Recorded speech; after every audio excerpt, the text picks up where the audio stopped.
we're standing in front of this amazing tree, and we're just in a giant weird tree in Game of Thrones. What's the appeal there? You always have a magical tree.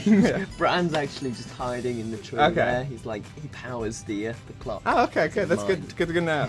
Now, when they sort of described this movie to you, what was sort of the appeal for you to sign on? I don't think it was more sort of an appeal for me to sort of pick and choose. It was way more the fact that even them offering was like jumping on the opportunity. You know, I would have paid them to be able to come and visit a studio or do anything like that. Did they show you sketches and things of what your character would look like? They sent me this really cool sort of book of all the sort of mock-up art for it all, and it, you know, you could already see straight from it that this was going to be sort of a sweet, kind of quirky, Python-esque, you know, movie. And they actually, the guy who did the sort of concept art, he did Belleville Rendezvous, then The Illusionist, so you know, you can really sort of see reflected in the actual final sets this kind of sort of disjointed wonkiness. And did you get to come here and see the animation sometimes? I was lucky enough to sort of have a trip of a lifetime to Laika Studios here in Portland. I knew that this was an amazing process to begin with, but you really don't understand just how much effort goes into it and just how committed to brilliance they are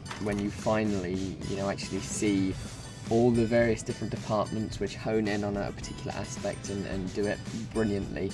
The costume department will come up with excellent little costumes that work for the right scale of the characters. The props people, if they used real cabbages, they would begin to mould and things would happen over days, so that it would ruin the whole shop. It's this kind of bringing together of all these elements which are all done perfectly to create this final brilliant finished product. It's astounding how much effort goes into it. What did you think when you saw your character for the first time moving and speaking with your voice? It was bizarre. It was weird. Yeah, and I kind of didn't even recognize myself, but it looks cool. This has an amazing cast, obviously, besides yourself. Did you get to interact with any of those guys, or were you sort of just on your own? I got to do one with Simon Pegg, Melissa Ben. You know, you really notice when you actually do it with the other actor just how much the performance comes together. And Simon Pegg is a Boxtroll, right? Well, he kind of... But he was grunting at you.